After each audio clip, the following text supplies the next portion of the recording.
Hi, I'm Chuck Gifford, and I'll be reading you selections from today's, October the 2nd's, Nantucket Inquirer Mirror. Our first story today comes from the top of the front page and is headlined, High School Motivational Speakers' Social Media Accounts Full of Gender Bias, by Sarah Roberts, September 30th. School officials were prompted Monday to explain themselves after it was revealed a motivational speaker who took the stage at Nantucket High School Friday espouses controversial beliefs about marriage and messages of gender bias in his social media accounts.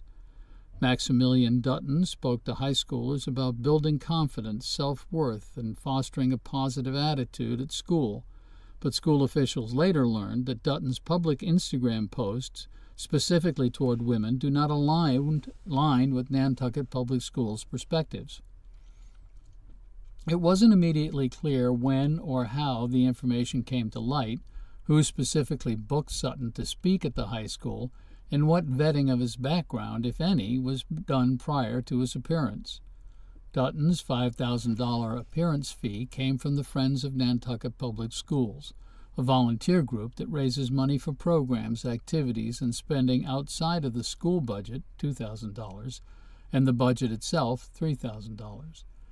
Dutton's Instagram videos are full of misogynistic comments, including statements that husbands should be in charge of their wives, and if women aren't listening to their husbands, it's because the men are weak. An email sent to students and families Monday denounced Dutton's beliefs as they do not align with Nantucket Public Schools' mission of empowering all students. Quote, while his message was engaging and uplifting, it has since come to our attention that some of Mr. Dutton's public views reflect perspectives about women that are inconsistent with our school's values of respect, inclusion, and equity. We were not aware of these perspectives beforehand, as they were not evident on his professional website, end quote. The email, signed by Superintendent Elizabeth Hallett and high school principal Mandy Heilman, states, quote, we want to be clear that Nantucket Public Schools does not condone messaging that demeans or restricts the dignity or agency of any individual, end quote, the email continues. Dutton, a former U.S. Marine, is described as, quote, a dynamic motivational speaker, empowering people to lead with purpose and overcome adversity, end quote, on his website. But it isn't difficult to find far different public comments. Quote, his Instagram is linked at the bottom of his professional website. It's very clear to see one of his images in his professional website, a screen capture from an Instagram post that says, quote, you choose to be poor, end quote. That's on his professional website, end quote, Teachers Union President Paige Martineau said. She did, however, praise the school administration's swift response after learning about Dutton's remarks on his Instagram. I'm glad that the administration, through the superintendent, responded immediately as soon as they found out what was on that Instagram, and I'm glad they did so. They really needed to do so. They needed to make clear that the messages that there are at complete odds with our mission and our values, she said. Heilman said that she never thought to check Dutton's Instagram page since she uses the app so infrequently. Quote, I understand that I've made a huge mistake by not checking his Instagram account. Instagram is just not something that I use on a regular basis. I check Instagram whenever one of my teachers says they posted pictures of something that our students did that I should probably see. That's it, Heilman told the Inquirer Mirror on Wednesday. If anyone had come to me and said, so that speaker that you've got coming this Friday, did you know this? Have you seen this? I would have canceled him right then and there, Heilman said. Dutton has stated in his Instagram videos that the reason husbands and wives argue is due to women being more susceptible to Satan. Quote, as Christian men, it is harder for Satan, for the devil, to attack us if we're really locked into our faith. Satan utilizes our women to attack us, and a lot of times we start to get bruised because women, they're very emotional. It's easy for them to become victims to Satan, who now can attack you, end quote, Dutton is seen saying in a video posted earlier this month. We need to be supportive of every single one of our students, Martineau said. They all should know that when they come through our doors, they're valued, and that's true. We value all of our students, and we are a safe place for all students, and I think that Dutton's appearance violated that safety a little bit. Martineau wasn't present at the assembly and couldn't speak to its specific content, but said conversations between teachers and students have been ongoing since the Instagram videos were discovered, and she believes many picked up on the themes that can be found in his videos. I would say that a large portion of that group were female, and then like 10 minutes into the assembly, they started to pick up on things that he said, a real sort of purity culture things. It was clear that his motivational message was for the boys, and that women take supportive role in that. And that message was absolutely there throughout the assembly, Martineau said. She also said that there were a group of students who chose to leave the assembly early. I would say that the characterization that the misogyny did not come up in the assembly is absolutely incorrect, she said. Hallett and School Committee Chair Laura Gallagher Byrne, on behalf of the school committee, provided the following statement when asked for comment. Quote, "We take seriously our responsibility to ensure that future guest speakers are thoroughly reviewed. Therefore, we are in the process of creating a new district-wide vetting protocol that will include the following: committee-based reviews of all proposed speakers, including examination of public platforms and affiliations, final superintendent approval before any engagement is confirmed, and clear advance communication with families about guest speakers, including the option to opt out when appropriate." End quote. The response states. They did not return additional requests for comment. The statement also says that the committee and Nantucket High School administrators are working to create a way for students to express their thoughts and concerns regarding Dutton and his presentation. Our next story, the last from the front page, is headlined, "Concerns Raised About Rise and Risk of High-Powered E-Bikes on Island" by Kay Quigley. October 2nd, 2025. Town officials are growing increasingly concerned e-bikes are getting out of control. New models continue to hit Nantucket streets, pushing the limits on speed and straying farther from traditional bicycles. Where do these machines, more motorcycle than bicycle, fit into the regulations rolled out by the town and the state? Is the problem evolving faster than it can be solved?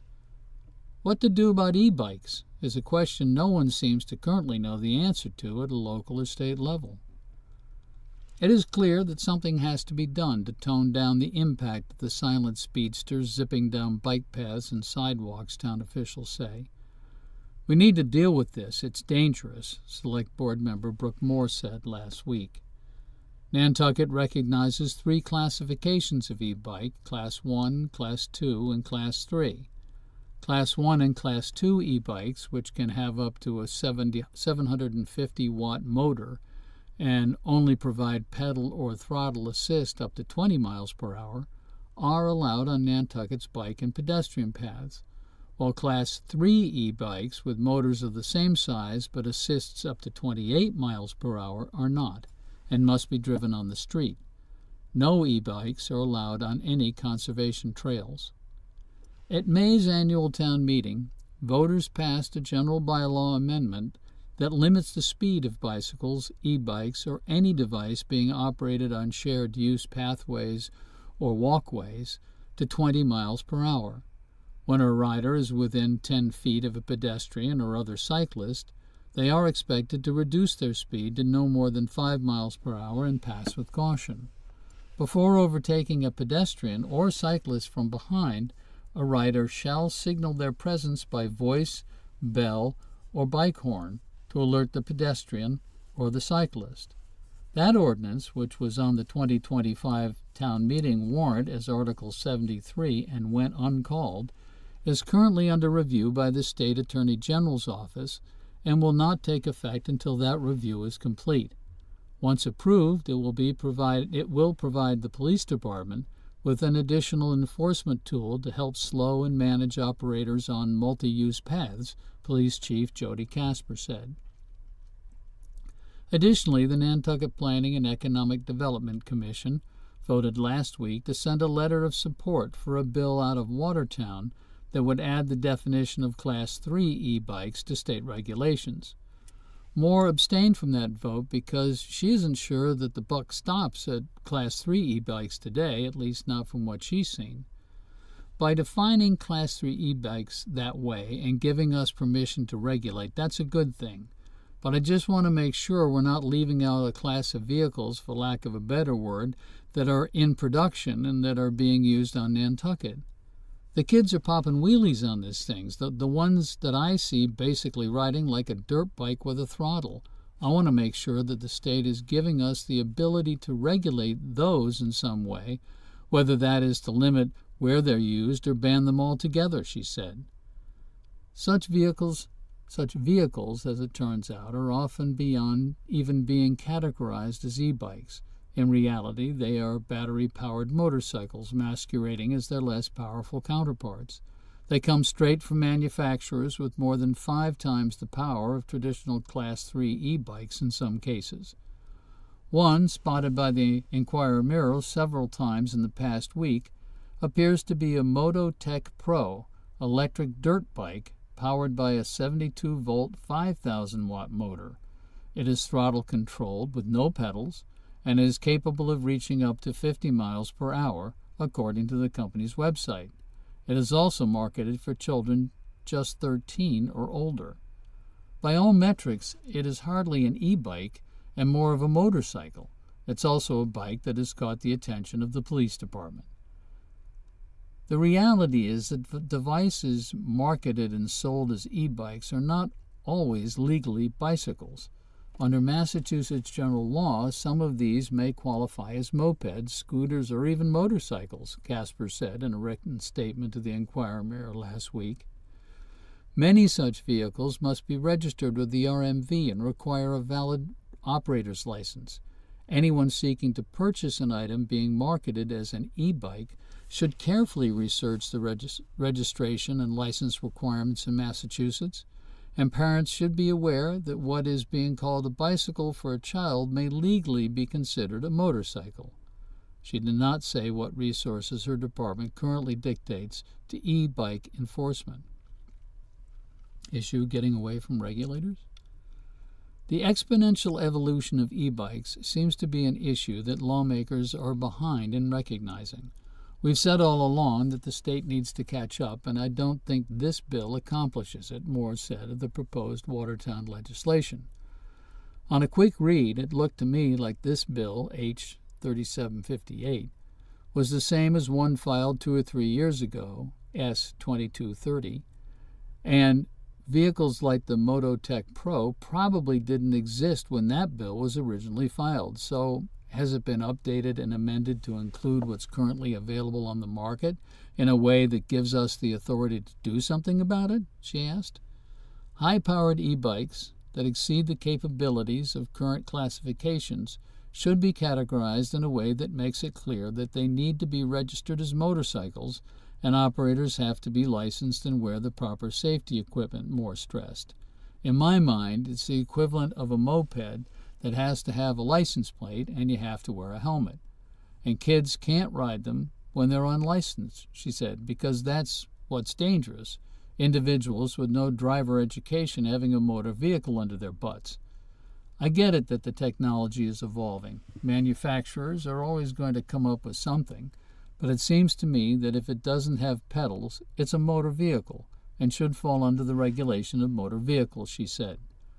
The presence and use of such motor vehicles on island is a safety concern, Casper said. Her department does not track e-bike accidents separately from traditional bicycle accidents, and state crash reports only address accidents involving vehicles. Anecdotally, however, the department has observed an uptick in bicycle and electric two-wheeled vehicle usage, Casper said.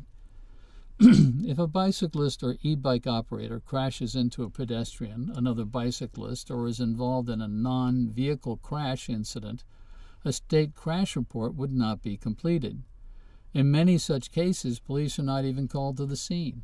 Therefore, it is likely that many bicycle and e-bike accidents go unreported, and the data underrepresents the true frequency of these events, she said. Regardless of data, the risks of reckless usage are clear, Moore said. My eyes have seen enough close calls, she said.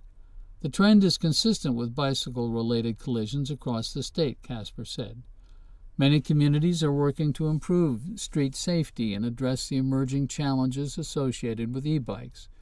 We share the community's concern about e-bike safety and are actively developing an education and enforcement strategy to respond, she said in her statement. Our goal is to support the safe use of alternative modes of transportation while ensuring that all operators understand and follow the laws. By combining education and enforcement, we'll be better equipped to address this issue and promote safe travel for everyone in our community. The rise in e-bike use is a concern to school officials as well. At a September school committee meeting, Superintendent Beth Hallett mentioned seeing a model of electric dirt bike on Nantucket High School campus. This bike has speeds up to 40 miles per hour, and the bike does not have pedals. Therefore, these bikes are in the same class as mopeds and motorcycles, so students with these vehicles must have a license to drive them and must register them as vehicles, not as e-bikes, she said. It is important that protocols be followed for the safety of the students riding the bikes and also for the pedestrians and drivers on our campuses as well. Hallett said that administrators will revisit the topic of the new e-dirt bikes needing designated parking space if more students start using them. She also reminded students and parents of the policy regarding the use of electric-powered bikes on school grounds. Students who have e-bikes must have them registered with their school's front office, and both students and parents or guardians need to sign a contract and complete a safety course each year. Students are not allowed to ride e-bikes on school property, but they can be walked, a rule that school officials have had a hard time enforcing. It's important to find a way to regulate certain classifications of e-bike without discouraging the use of e-bikes altogether, Moore said. After all, the town has made a concerted effort in recent years to get people out of their cars and onto buses or bikes to reduce traffic congestion, she said. At the same time, the high-powered bikes might be scaring some other riders off the paths, which may be equally as counterproductive to that goal. I never got on my bike this summer, Moore said. This e-bike problem is not going away. It's only just started, EP and EDC member Nat Lull said on Monday, where the e-bike legislation and other transportation management items were discussed. I bet in the 1980s we all thought we'd be sitting here talking about Jetson's flying cars, not e-bikes, Town Planning Director Leslie Snell said at the same meeting. Our next story is headlined, Appeal of New Whale Street Demo to be heard by Select Board November 5th, by Kay Quigley, September 29th. The Select Board will decide November 5th whether to uphold the Historic District Commission's controversial decision to green-light the demolition of 10 New Whale Street, a historic brick building that has stood just steps from the downtown waterfront since 1927. The HDC voted 3-2 to approve the demolition request from the property owner National Grid this summer, sparking an uproar from preservationists who had been fiercely opposed to the proposal for months. The appeal, filed by the Nantucket Preservation Trust about a week after the bombshell vote, argues that the Commission's decision was arbitrary and capricious, due to a list of procedural lapses and what appeared to be a spur-of-the-moment switches in opinion from some commissioners. The Select Board originally scheduled to hear on the matter for October 1st, but put it off due to an overlapping with the start of the Jewish holiday, Yom Kippur, Wednesday evening. National Grid has been trying to demolish the building formerly a part of the island's downtown power plant since November of 2024. The building has been falling apart for decades while going largely unused by the company, aside from occasional storage, according to National Grid representatives.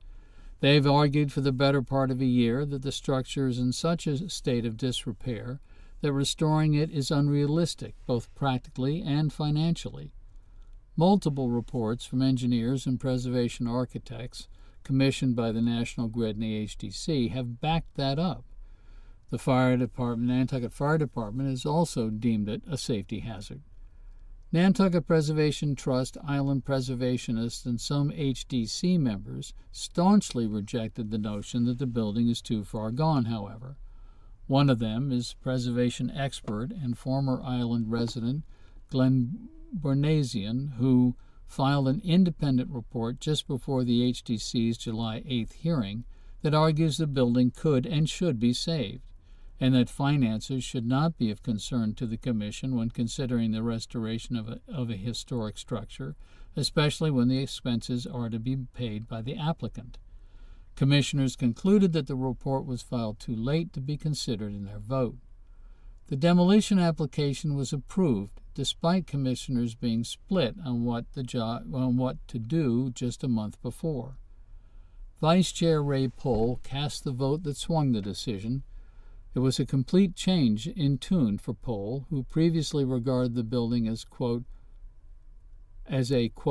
blue-collar version of one of the three bricks, end quote, referencing the three historic brick whaling mansions on Upper Main Street, and proclaimed that he, quote, could never vote in favor of a demolition, end quote, for 10 New Whale Street. He abstained from a vote on the demolition in June and voted in favor of it in July. Getting the Select Board to remand the application back to the HD is a long shot for NPT. Appeals against the Commission are seldom successful due to the high bar of proving a decision was arbitrary and capricious. It isn't lost on NPT Executive Director Mary Bergman. I don't want to be on the other side of the HDC, Bergman told the Inquirer Mirror in July. An appeal takes a lot of time. It's a lot of time on the staff of the town and the administrative staff, the town's attorneys. But I worry that if it's not appealed, then when it's gone, it's gone. The appeal being scheduled does not preclude National Grid from moving forward with the demolition, but the electricity provider has given no indication of tearing the building down prior to the hearing. Our next story is headlined, Town Renews Legal Fight Over Skyline Drive Site Neighbors Call a Junkyard, by Dean Geddes, September 29th. The town has filed a civil contempt complaint against Clay Street Development, LLC, alleging that perennial Select Board candidate Cliff Williams' company has failed to comply with the 2024 court order requiring the cleanup of its 44 Skyline Drive property.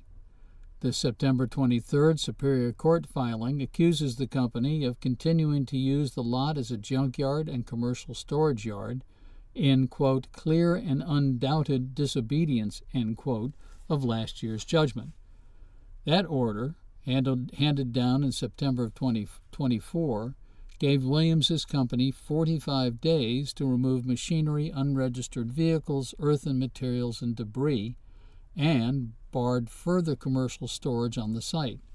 Town Council is now seeking fines of $300 per day or the appointment of a third party to carry out the cleanup. Williams did not immediately respond to a message seeking comment on Monday. The conditions at 44 Skyline have also drawn the ire of neighbors. In 2023, Edward Sheehy, a direct abutter to 44 Skyline, urged town boards to deny a historic house move to the property, describing the lot as an unauthorized junkyard where derelict boats and vehicles were piling up against the perimeter of his property line. Williams has been pursuing redevelopment there recently, twice seeking town meeting approval to rezone the property and to connect it to the municipal sewer system so he could build 8 homes there to sell to the Affordable Housing Trust at below-market rates. Voters rejected both attempts, most recently this May, when Articles 62 and 80 were defeated by wide margins. Williams, a local developer, said afterwards he was frustrated by the lack of support for attainable housing. He has since said that he will abandon further zoning change attempts and instead move forward with a previously approved 5-lot subdivision for market rate development. The new court filing highlights the town's claims that a court-ordered cleanup has never happened. Our next story is headlined, Surfside Cable Upgrades Underway Following Recent Outages by Dean Geddes. September 25th. A string of power outages that began over the weekend and continued this week in Surfside comes as National Grid is working to replace aging underground cable in the areas of Boulevard, Monahasset Road, and Surfside Road, the utility company said on Monday. Crews responded to 2 unplanned underground faults in the area last weekend, a 90-minute interruption Saturday morning and a 75-minute outage that evening, before conducting a planned 2-hour shutdown on Sunday for repairs. Since then, residents in the Surfside neighborhoods have reported a handful of additional outages and brownouts this week. The cable replacement is part of a larger program scheduled to take place across Nantucket over the next several months. National Grid has said that these upgrades are intended to improve reliability and make it easier to restore service when outages occur. In addition to the Surfside work, National Grid crews are scheduled to complete planned work downtown in the next several weeks. That project involves upgrading underground cables and related infrastructure while adding redundancy. The downtown system was the source of a 30-hour blackout during December's Christmas stroll and a shorter outage earlier this month, both of which National Grid said. Our final story today is headlined, Man Being Held on $25,000 Cash Bail After Cocaine Arrest by Sarah Roberts. September 27th. An island man was arraigned in Nantucket District Court on Friday on a cocaine trafficking charge is being held on $25,000 cash bail. Jorge Guzman, 31, of Nantucket, was arraigned on a September 19th charge of trafficking at least 36 grams of cocaine but less than 100 grams of cocaine. A not guilty plea was entered on his behalf, and he was ordered to return to court October 6th for a pretrial hearing. The police report states a confidential source told an officer that they believed Guzman was going to be returning to the island on a Steamship Authority ferry September 19th with a trafficking amount of cocaine in his car. According to the report, Guzman was pulled over at 10 Surfside Road. Police officers told Guzman they had reasonable suspicion that there was cocaine in the car and asked for permission to search the vehicle. According to the report, Guzman told the police there was no narcotics in his car and they were free to search it. The report states officers found a manila envelope and a first aid kit under a seat in the back of the vehicle with 2 clear plastic bags with a hard, chunky, and white substance believed to be cocaine inside. According to the report, the bags were weighed at the police station, with one coming in to 31 grams and the other weighing 32 grams. That's all I have time for. This is your reader, Chuck Gifford, saying goodbye, and thanks for listening.